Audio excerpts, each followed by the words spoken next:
Everyone loves the subject of dinosaurs, but did you know that 200 years ago, no one had ever heard of a dinosaur?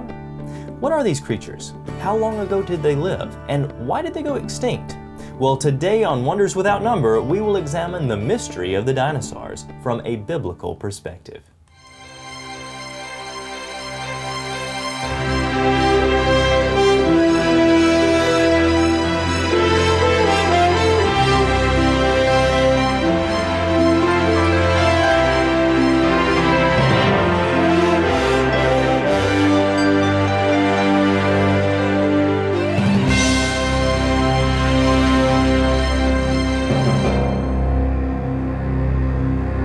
This one actually is from a dinosaur, and it's a large one. I actually have this one. It's it's over a foot long, about a foot long, I should say. Yeah. And it is from a dinosaur, and it's probably from arguably one of the most famous of the dinosaurs. Okay. And this is from what we all know as the big fearsome T-Rex. Okay, and we all of course know about T-Rex. We know all about them because Hollywood has told us about them. We know that they're these big fierce creatures that would go rah, and they'd come out of the jungle and grab lawyers out of outhouses and crunch them down. I mean, this is what the movies tell us about these creatures. Sure. So we have this horrible view of these monster creatures.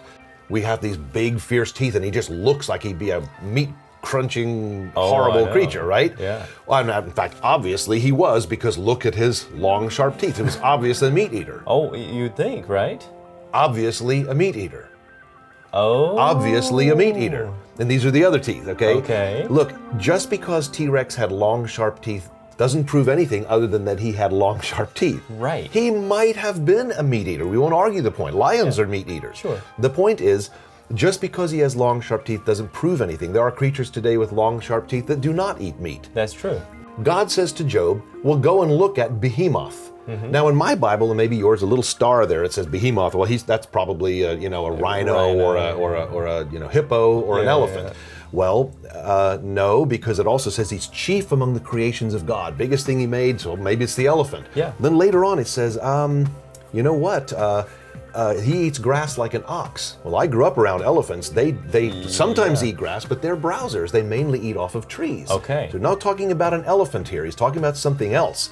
An elephant, he also mentions later on, he says, look at his tail. He sways his tail like a cedar tree. Yeah. Look at that tail. That's not the kind of tail that sways like a cedar tree. Doesn't look like it to me. That's not the kind of tail, but a dinosaur has a tail that sways, like a cedar tree. A big, large brachiosaur might be that. Sure.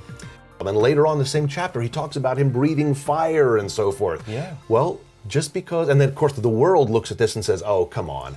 You see, you're believing fairy tales. But you know what is interesting is just because you and I don't see a creature today that can breathe fire does not mean that they didn't used to be around. In fact, there's so many legends from around the world that literally verify that kind of creature that could actually be alive.